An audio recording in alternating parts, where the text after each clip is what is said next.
Hi everyone, welcome to the channel.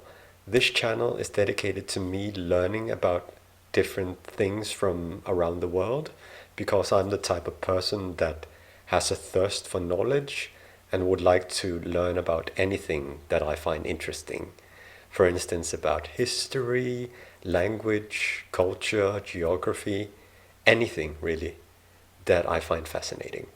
Yeah, and I'm going to watch videos about certain subjects, and the first couple of subjects that I'm going to watch are videos from the channel Geography Now, which is a fantastic channel that I've been subscribed to for a couple of years now, I think.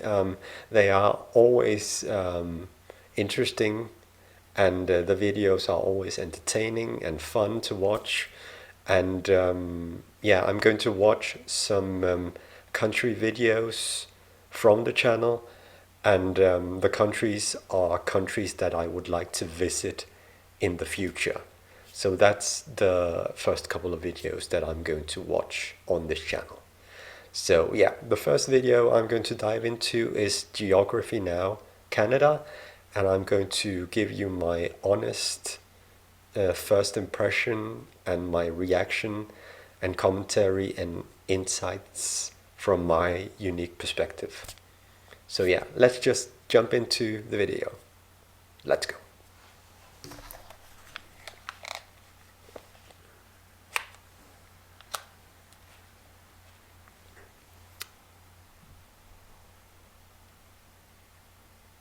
Here at Geography Now, we got over 40 people that emailed us to help out with this episode from Canada. So without further ado, here comes the Canada episode. It's time to learn geography. Now! Hey Geography peeps, I'm your host Barbie. A lot of people sometimes have trouble distinguishing between Americans from the US and Canadians. Here's a little analogy. Americans are kind of like teenage boys. They're opinionated, energetic, and confident, whereas Canadians are kind of like teenage girls. They'll be polite to you to your face, but then they'll talk crap behind your back. That being said, let's see if we can dissect the flag. The flag consists of a red field with a white square in the middle. In the middle of the entire flag lies a single 11-pointed red maple leaf. Red symbolizes the sacrifice during both world wars, and the white symbolizes the peace, tranquility, and neutrality of the country. The maple leaf has historically been a symbol of Canada for centuries, even during British rule. Some Canadians will tell you the 11 points symbolize the provinces, and the last one being for the territories, but that's not really true. That's just kind of how the leaf looks. Also, keep in mind, Quebec would much rather fly this flag instead of the maple leaf, but we'll discuss more about that in... Okay, yeah, Quebec is a very interesting province in Canada, and it's also a very fascinating cultural area of the world that I would like to learn a bit more about in the future, actually. It's one of the reasons that I would like to visit Canada one day, because I would also like to go to Quebec and see, you know, experience the Quebecois life. So yeah, and I actually really like their flag. This flag right here, I like it because yeah, I just like the colors, and I like any flag that has a cross in it. I don't know, a cross just makes a flag pretty, I think. So yeah, yeah, anyway. Quebec would much rather fly this flag instead of the maple leaf, but we'll discuss more about that in... Alright, so Canada... Oh, also, French, the French language is a really beautiful language that I would like to learn someday, and my goal is to learn as many languages as I can. Right now I'm struggling with learning Spanish. I'm still at a very beginner level, but French is one of those languages that I would like to yeah, learn someday. So that's why I'm also fascinated about Quebec and Canada, because they have that that French-European connection, you know. Is huge. It's the second largest country in the world, so it's pretty safe to say that you can bet that there's going to be a lot of interesting things when it comes to administrative divisions. First of all, Canada is located on the North American continent, right above the United States, bordered by 3 oceans, the Atlantic, the Arctic, and the Pacific on all 3 sides. The country stretches over 6 time zones and is divided into 10 provinces. Yes, people, Newfoundland and Labrador are together one province, and 3 territories in the north. The capital of Ottawa being in the province of Ontario. Ooh, now let's have some fun. Now, the thing is, Canada's domain is lavished with sovereignty enigma and semi-autonomous wonder. First of all, let's talk about the border. At over 8,800 kilometers or 5,500 miles, with thousands of markers along the way, Canada and the US have the world's longest border between any 2 countries. Things are a little tame on the east coast except for that one island. Wait. Longest border? They have the longest... What about Russia? Okay. Yeah. Okay. No. Okay. Border between any 2 countries. Things are a little tame on the east coast except for that one island they have a dispute with Denmark over, and that one other island within kayaking distance that France refuses to let go of until you get to the... They have an island dispute with Denmark? Okay. Huh. I come from Denmark, by the way, so yeah, that's why. I was just wondering what this dispute is about. Yeah, if any of you didn't know, Greenland, which is this big white island, Greenland is under the Kingdom of Denmark, which is a part of the Greater Kingdom of Denmark. So yeah, but they have their own self-governance and own government and self-home rule. So yeah, they are a country within the realm and kingdom of Denmark. So yeah, if you didn't know.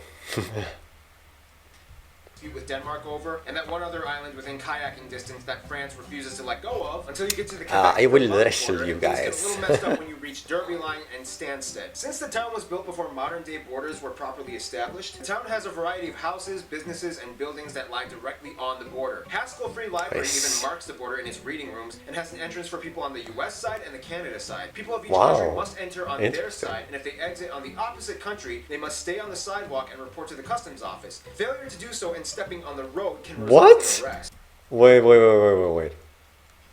Wait.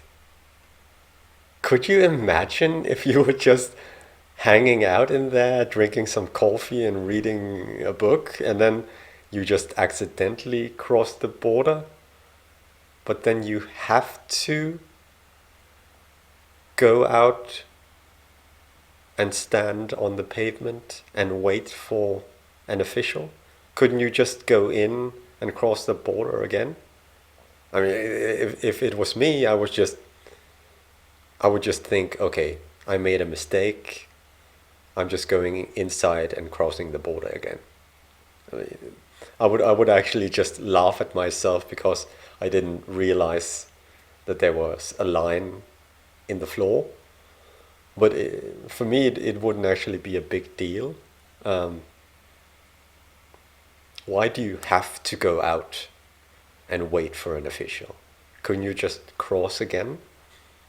Just no big deal. I mean, yeah. Must enter on their side, and if they exit on the opposite country, they must stay on the sidewalk and report to the customs office. Failure to do so and stepping on the road can result in arrest. And this delightfully acts as... Can result in arrest. Okay, what?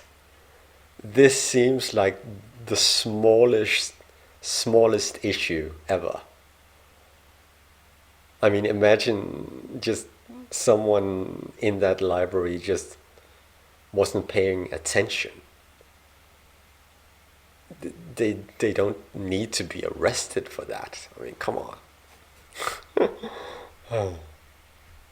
slab of confusion known as the Northwest Angle that belongs to Minnesota, mostly owned by the Ojibwe tribe, situated on the Lake of the Woods, where you can find the reassuringly perfect getaway spots, Massacre Island and Little Massacre Island. The rest of the border tries as best it can to cut straight on the 49th parallel, even though it zigzags a little bit, and 4 airports have runways that either straddle or are exactly parallel to the border. Somewhere around 80% of Canadians live within 100 miles or 160 kilometers to the border of the US, and the further north you go, things just get a little kind of fuzzy and neglected. They still have a little bit of trouble integrating the rest of the land the further up you go. There are only 2 main highways that lead to the Yukon and Northwest Territories from the south, whereas there are virtually no roads leading to any of the provinces or territories into none of it. The only way to get into none of it is none of it is really isolated. I know that. Walk across the border, but that would suck. None of it. That would be a trek, the most northerly inhabited place in the world. Alert Canada, a perpetually icy, frozen, desolate settlement typically operated by as few as 5 people year-round, functioning as both as a military that would be a fascinating research facility. Now, the one thing you have to know that would be a fascinating place to visit.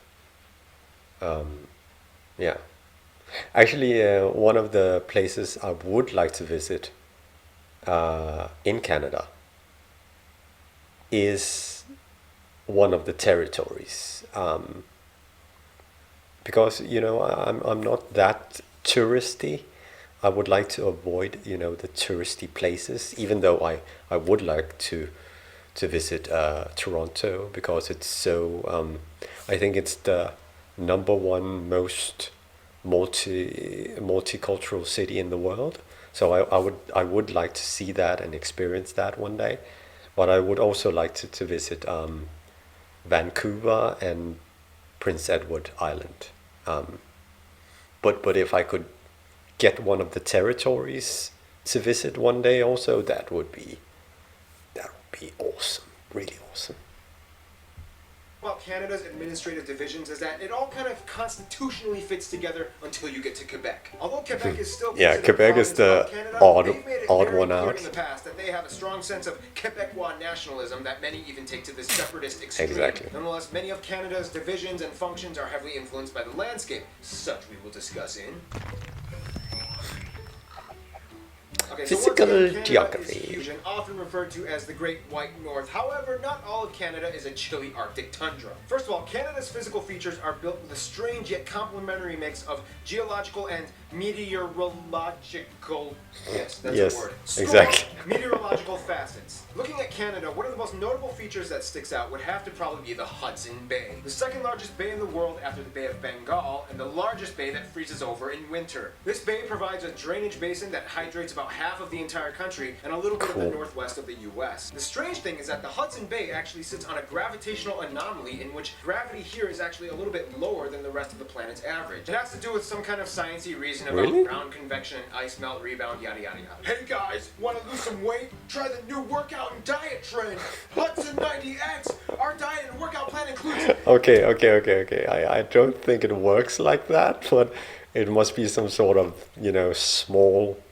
small percentage of lower gravity or something like that. I really like Bobby because he makes such fun videos. Even though this Canada video is several years old, he makes it so entertaining every time. So yeah.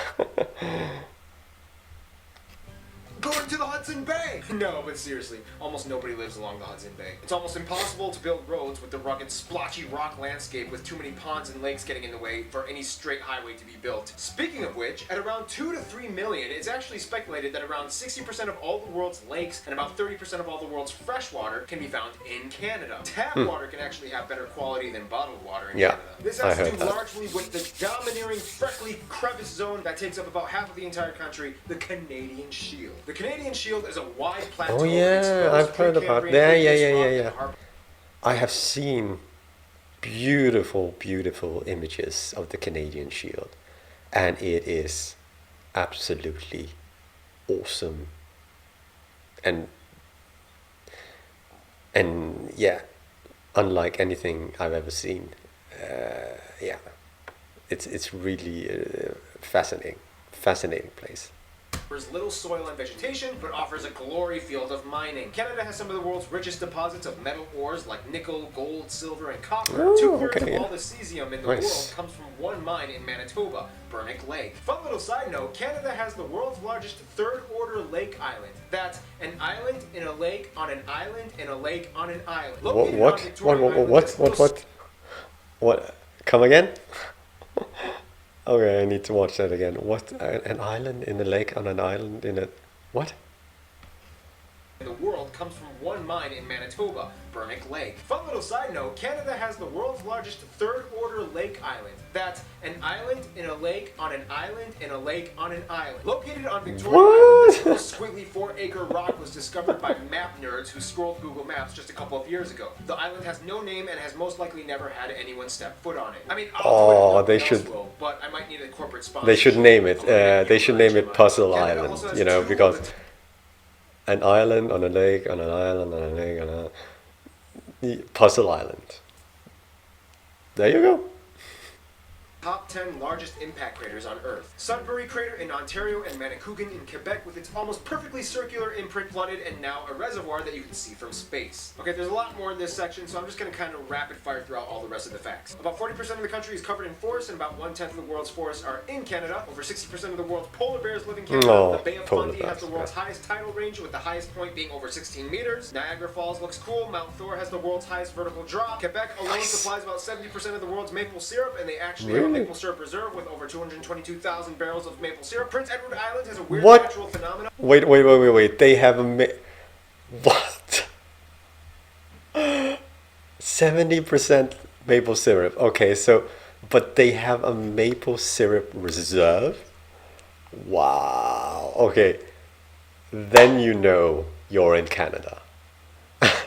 If you have a maple syrup reserve. That is the most Canadian thing I've ever heard. Wow, and it's in Quebec. Fascinating. Wow, okay. Percent of the world's maple syrup, and they actually have a maple syrup reserve with over 222,000 barrels of maple syrup. Prince Edward Island that is is a weird insane. Phenomena in which the sands on the beach make this weird squeaking noise when you step on it. Here's some footage. Whoa, okay. The Cool. largest inland lakes, besides the ones shared with the U.S. on the Great Lakes, are the Great Bear and Great Slave Lakes, named after the Slavey people. No, I'm not talking about slaves, I'm talking about the Slavey people. There's a difference. Wait, I mean, isn't it Slave? I've heard about this group before, and I think it's pronounced Slave. Slave? Okay, I'm not sure. Yeah, leave me a comment below if you know how it's supposed to be pronounced. Yeah. We'll discuss it. Slavic. Canada is one of those places where everybody kind of fits in, but there's always a little bit of gossip going around every corner. First of all, Canada has about 35 million people, making it one of the least densely populated places on Earth, about 3/4 of whom identify as white. Asians make up about 14%. Natives and Aboriginal peoples make up a surprising 5%. Blacks at 3%, Latinos Yeah, at that's 2%. what I said The rest before are just about kind of Toronto everything else. being Now, multicultural. Canada's population takes another turn because in addition to ethnicity, Canada also has linguistic groups. About 1 out of every 3 Canadians either speaks French fluently or understands enough to get by. The whole Quebec thing kind of plays a paramount role in Canada's societal operations. They kind of have to work really hard to make sure that this one province cooperates. Also, keep in mind, Quebec isn't the only place in Canada where French is spoken. Communities in Ontario, Manitoba, in and New especially the maritime Brunswick, I provinces think. like Newfoundland, New Brunswick, and Nova Scotia have huge communities of French speakers. The difference though is that these French speakers have an even deeper level of segregated culture. Many people in the maritime yeah, the provinces Acadian. Okay, yeah, Acadian. That is another fascinating history that I would like to learn more about. And maybe I'm going to, in my future videos, I'm going to watch something about Acadian history because I know a little bit about it, but not a lot. It's a very interesting group and culture that comes from the Quebec area. Yeah.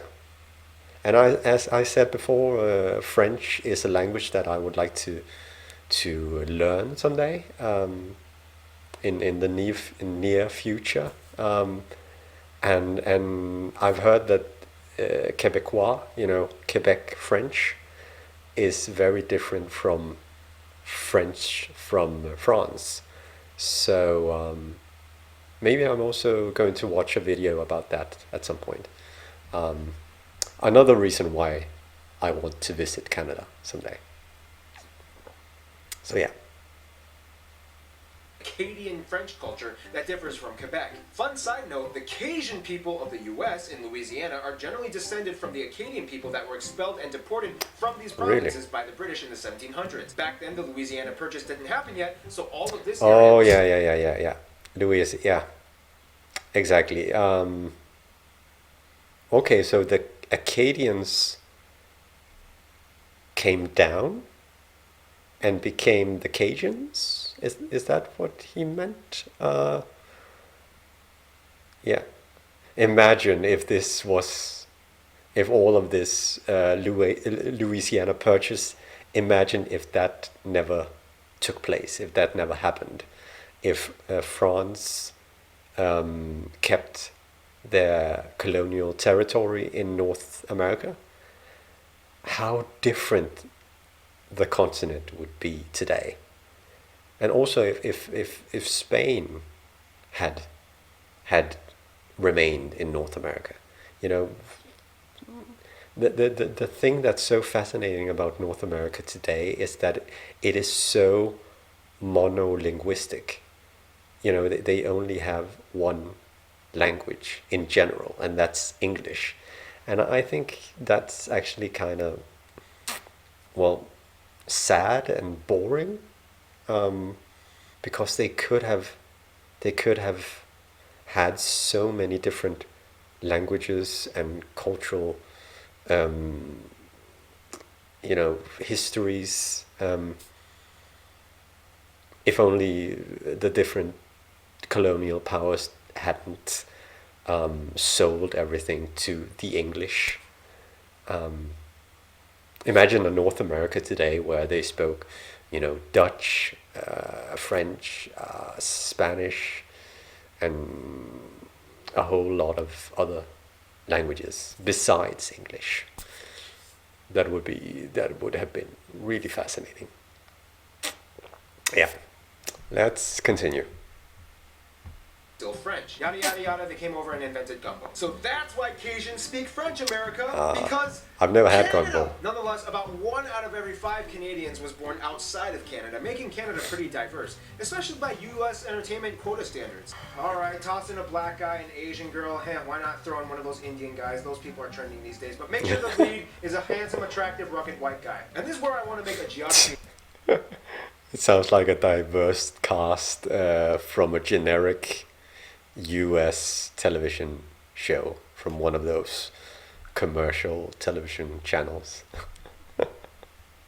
Now spotlight. Canada has a somewhat shrouded community of under-highlighted individuals that typically go unnoticed even by Canadians. Sure, we can talk about Toronto, Vancouver, heck, even Calgary has some chips First on the table, Peoples, but nobody really gives these guys a chance. So Yukon, Northwest, none of it. I'm putting you guys on display. Altogether, the population of all 3 of these territories is only about 110,000 people. It's First Nations, right? First Nations. Canada. First of all, Indigenous peoples of Canada number about 850,000 and altogether have about 630 reservations speckled throughout the entire country. The largest reserves are located in these territories. Indigenous people in Canada are generally categorized into 3 separate groups. The First Nations, the Métis, and the Inuit. The Métis are mixed-race Indigenous. The First Nations are generally southern tribes. Wait. Métis?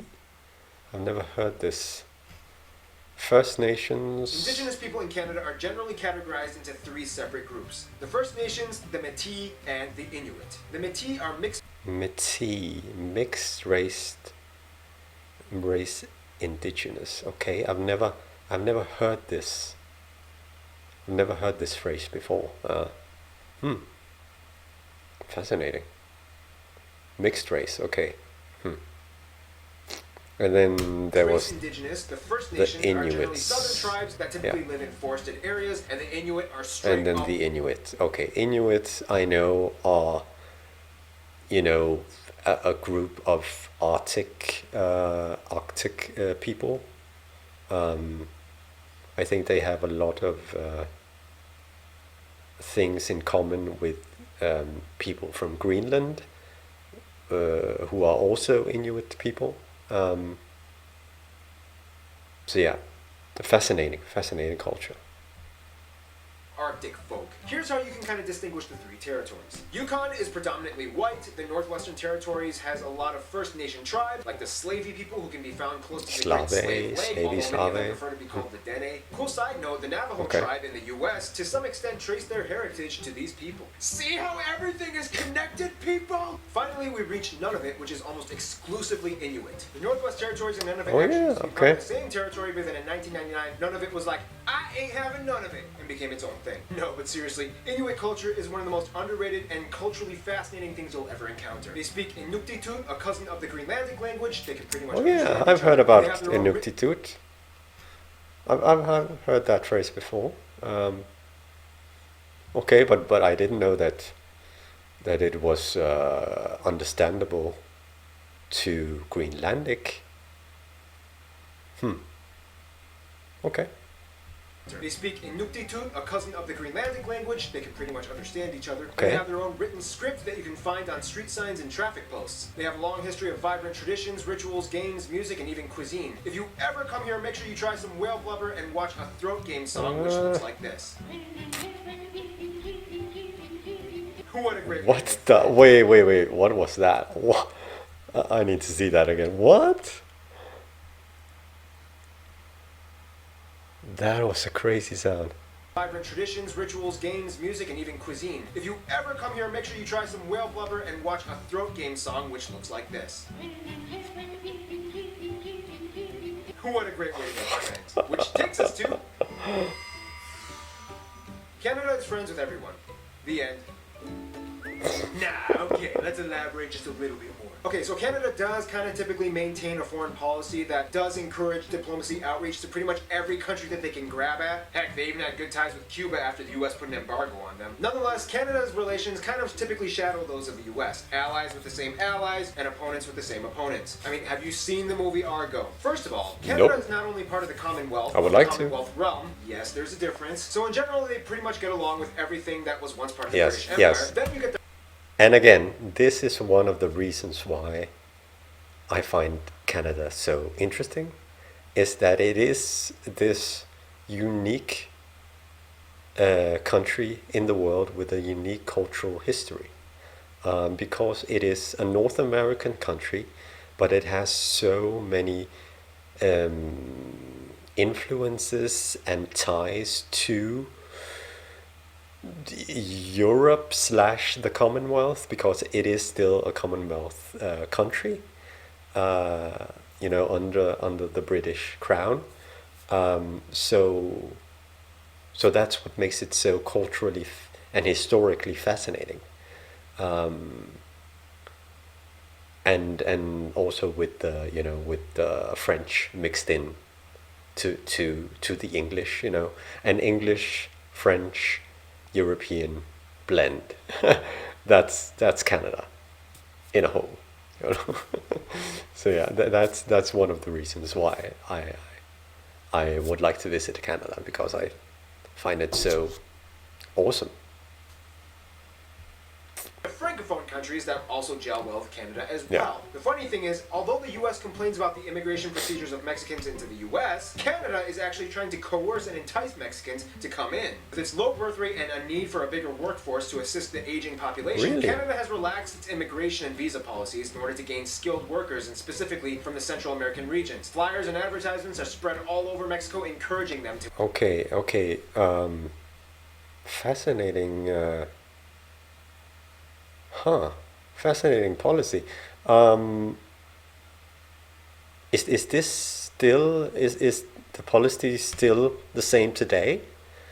Because I know this Canada video is about 7 years old or something like that. So yeah, does anyone know if the policy is still the same today in Canada?